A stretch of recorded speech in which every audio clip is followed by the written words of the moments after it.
Historia 1. Soy eleita por negarme a hablar con mi hermana después de que intentó arreglar a mi hijo discapacitado a mis espaldas. Yo, 38F, tengo un hijo, Leo, 5M, que tiene un trastorno neurológico raro. Leo no verbaliza, tiene dificultades con las habilidades motoras y presenta retrasos en el desarrollo. A pesar de estos desafíos, Leo es un niño increíblemente feliz, siempre sonriendo y disfrutando del mundo a su manera única. Siempre lo he amado por quien es y he construido mi vida para asegurarme de que tenga todo lo que necesita para prosperar. Mi hermana, Alice, 42F, siempre ha sido una de esas personas que cree saber lo mejor sobre todo. Nunca ha sido sutil con sus opiniones sobre cómo debería arreglar a Leo, sugiriendo constantemente tratamientos o dietas extrañas. Siempre he rechazado educadamente, explicando que la condición de Leo no es algo que se pueda curar y que lo amamos exactamente como es. Recientemente, Alicia ofreció llevar a Leo durante el fin de semana para que mi esposo y yo pudiéramos tener un tiempo para nosotros. Estaba dudosa, pero pensé que tal vez ella estaba intentando vincularse con su sobrino, así que acepté. 2 días después, fui a recogerlo y Alice parecía extrañamente animada. Entré y noté que Leo no estaba en su estado de ánimo habitual. Estaba letárgico y parecía estar mal. Le pregunté a Alice qué había pasado, y ella simplemente sonrió y dijo: «Oh, tomé el asunto en mis propias manos. Me lo agradecerás más tarde». Confundida, le pedí más detalles, y fue entonces cuando mencionó casualmente que había llevado a Leo a un especialista que encontró en línea. Aparentemente, este especialista era un charlatán sin licencia que afirma que puede revertir trastornos neurológicos con una combinación de privación sensorial extrema, tratamientos herbals y procedimientos de desintoxicación. Alicia admitió que había llevado a Leo a la clínica de este hombre para una sesión de 2 días, que consistió en colocar a Leo en una habitación oscura durante horas, obligarlo a beber una especie de brebaje de mal olor y someterlo a una terapia de realineación, que resultó ser este hombre estirando y manipulando los miembros y articulaciones de Leo durante horas. Me horrorizó. Exigí saber por qué había hecho algo tan imprudente y peligroso. Alice simplemente se encogió de hombros y dijo que estaba cansada de verme permitir la condición de Leo y que ella estaba solo tratando de ayudar. Luego tuvo la audacia de decir: «Al menos estoy haciendo algo en lugar de mimarlo como tú lo haces». Inmediatamente llevé a Leo al hospital. Estaba severamente deshidratado y los doctores estaban furiosos cuando se enteraron de lo que había pasado. Dijeron que los tratamientos a los que Alice los sometió eran abusivos y potencialmente mortales. Leo tuvo que quedarse en el hospital para observación. Estaba furiosa. Confronté a Alice, diciéndole que nunca volviera a acercarse a mi hijo. Ella tuvo el descaro de llamarme desagradecida, diciendo que sacrificó su tiempo y dinero para arreglar a Leo, y que yo estaba demasiado emocional para ver el panorama general. La familia ahora se ha dividido. Mis padres y algunos parientes me están llamando cruel y dicen que Alice hizo lo mejor que pudo y que estoy exagerando. Dicen que debería perdonarla porque ella estaba solo tratando de ayudar a su manera. Mi esposo está furioso y quiere cortar la relación con todos los que están del lado de Alice. También quiere presentar una denuncia policial por abuso infantil. Alice está haciéndose la víctima, publicando en redes sociales sobre cómo soy irrazonable y impidiendo que Leo reciba el tratamiento que necesita. Ha recibido mucha simpatía de sus amigos, quienes no tienen idea de lo que realmente pasó. La he bloqueado en todo, pero ahora la gente me está llamando desalmada y dramática por querer cortar todo contacto con mi propia hermana. Soy eleita por negarme a perdonar a mi hermana después de que intentó arreglar a mi hijo discapacitado a mis espaldas y puso en peligro su vida. Historia 2.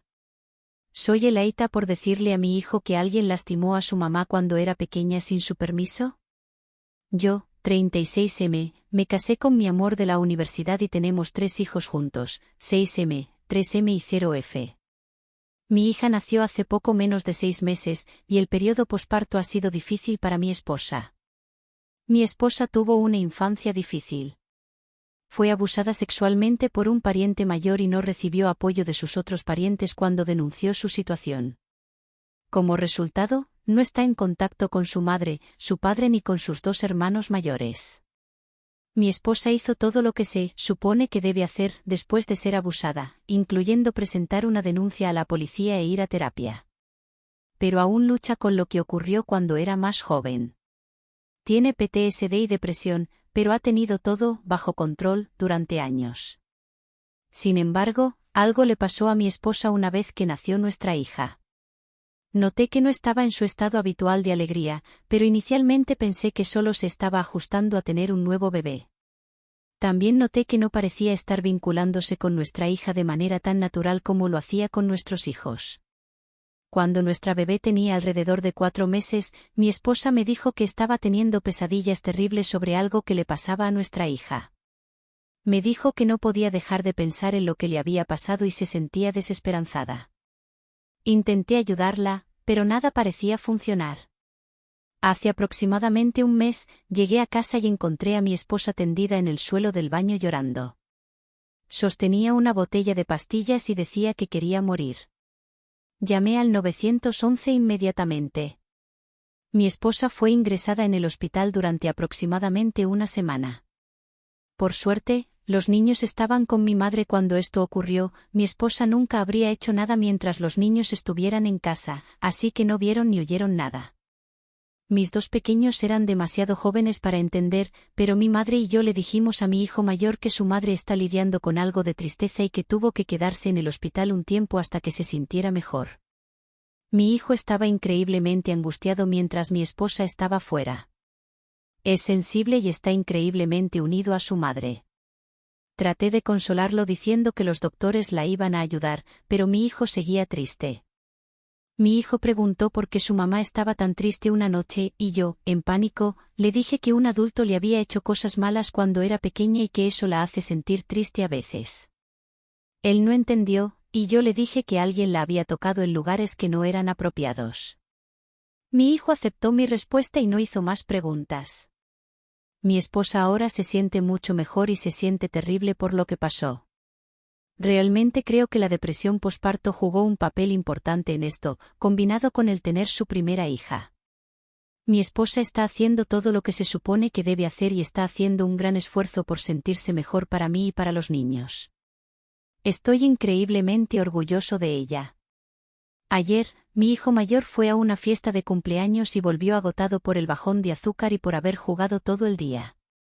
Mi hijo estaba haciendo un berrinche y llorando, y mi esposa preguntó qué pasaba. Él dijo que estaba triste porque alguien le había hecho cosas malas a su mamá cuando era pequeña.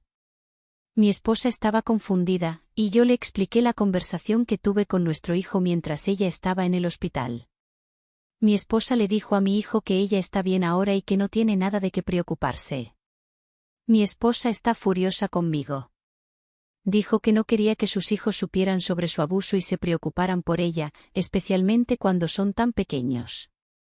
Le expliqué que no sabía qué decir y que tenía que explicar por qué ella no estaba allí a un niño angustiado. También dije que no di detalles específicos y expliqué en términos que el niño pudiera entender. Mi esposa dice que no era necesario contarle sobre un adulto que le hizo daño cuando era pequeña, y que debería haberlo consultado con ella primero. Idealmente lo habría hecho, pero ella estaba en el hospital en ese momento, y yo era el que estaba allí para responder a las preguntas de nuestro hijo. Soy Elaita, historia 3. Dejé a mi esposa porque quedó embarazada del esposo de su hermana. Todo comenzó en 2014. Mi esposa, Elena, tenía 27 años en ese momento, mientras que yo, Luis, tenía 26. Llevábamos 5 años en una relación y 2 años casados. Nos conocimos en la universidad, ella estudiaba contabilidad y yo estudiaba ingeniería mecánica. Nuestro encuentro tuvo lugar en una fiesta de un amigo en común, y nos conectamos rápidamente. Después de unas cuantas citas, nos convertimos en novios y nos casamos al año siguiente.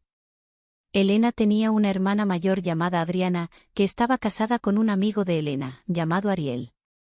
La madre de Elena, Valentina, nunca me aceptó. Intentó poner muchas excusas para separarnos, y puedo decir que realmente me discriminó y me humilló cada vez que tuvo la oportunidad. Siempre decía que Elena merecía algo mejor. Pensaba que mi vida era perfecta. Elena era increíblemente hermosa, la mujer más deslumbrante que había conocido. En ese momento, mi salario como ingeniero mecánico era decente. Habíamos acordado no tener hijos pronto, primero queríamos viajar a algunos países y terminar de pagar una casa. Elena estaba de acuerdo conmigo. Ella se interesó en estudiar una maestría, y yo ofrecí pagarla. Siempre quise que ella se sintiera cómoda conmigo, así que se podría decir que solía ceder a las peticiones de mi esposa. Un año después de casarnos, la madre de Elena sufrió una caída que la dejó hospitalizada durante un par de días. Los médicos informaron que no era nada grave, pero recomendaron reposo en cama. Elena estaba angustiada por su madre y se quedó con ella. El tiempo pasó y durante la fiesta del 30º aniversario de bodas de los padres de Elena, se hicieron dos anuncios impactantes. Adriana había estado luchando durante 5 largos años para tener hijos, visitando clínicas de fertilidad sin éxito. Era una situación desgarradora para ella, sufrir en silencio esa incapacidad. La confesión de Valentina fue el segundo anuncio impactante. Con una voz temblorosa y lágrimas en los ojos, expresó que anhelaba convertirse en abuela. Sus palabras, llenas de un sentido de urgencia, resonaron profundamente. Una caída podría ser el fin para mí, y quién sabe cuándo podría ocurrir. Observé cómo Elena se desmoronaba emocionalmente al escuchar las palabras de su madre. Al regresar a casa, mi esposa estaba visiblemente afectada por el peso de lo que había sucedido. Elegí ignorar la situación, un error mío que no quise enfrentar. Los meses pasaron sin noticias adicionales, hasta que recibí una llamada urgente de Elena. Su voz reflejaba angustia mientras explicaba que estaba en el hospital. Me alarmé. ¿Estás bien?, pregunté con temor. Ella respondió que sí, pero que estaba allí porque Adriana había intentado suicidarse. La incapacidad de Adriana para tener hijos la había sumido en una profunda depresión, y las palabras de Valentina, con su anhelo de ser abuela, habían sido el desencadenante. La desesperación la llevó a intentar acabar con su vida. Tan pronto como salí del trabajo, me apresuré al hospital para apoyar a mi esposa. Encontré allí a Valentina, con una mirada fría y algo acusadora. Ariel, Julio, el esposo de Valentina, y mi esposa también estaban allí. Intenté entender la situación, y en cierta medida, Valentina me culpaba por el intento de suicidio de Adriana. Según ella, su deseo de ser abuela y la incapacidad de Adriana para darle un nieto la habían llevado a intentar quitarse la vida. Los médicos dieron de alta a Adriana 2 días después y le recetaron antidepresivos. Ese mismo día, tuvimos una reunión familiar en la que volvimos a abordar el tema de los nietos debido a la infertilidad de Adriana. Propuse la idea de la adopción como una alternativa viable. Tanto Adriana como Ariel podrían adoptar sin dificultad, ya que eran adultos con buenos ingresos. Hubo un silencio incómodo en la sala. Valentina me miró fijamente y rechazó la idea, argumentando que adoptar un niño no era lo mismo que tener un nieto de su propia sangre. La conversación no avanzó y regresamos a casa con un ambiente tenso. Las semanas después de esa reunión se volvieron extrañas. Adriana y Ariel empezaron a visitar mi casa más a menudo.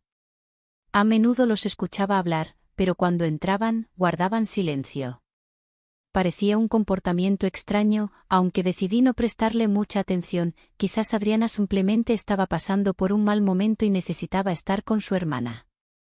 Por otro lado, el comportamiento de Elena cambió, se volvió más reservada con su teléfono y distante conmigo. Cuando llegaba a casa e intentaba acercarme a ella, se alejaba. Además, nuestra vida íntima disminuyó. El 5 de julio, un día que recuerdo claramente, llegué a casa del trabajo y vi varios coches estacionados frente a mi casa. Temí lo peor. Cuando entré, encontré a mis suegros, a mi cuñada con su esposo y a mi esposa en la sala de estar. Sus expresiones indicaban seriedad.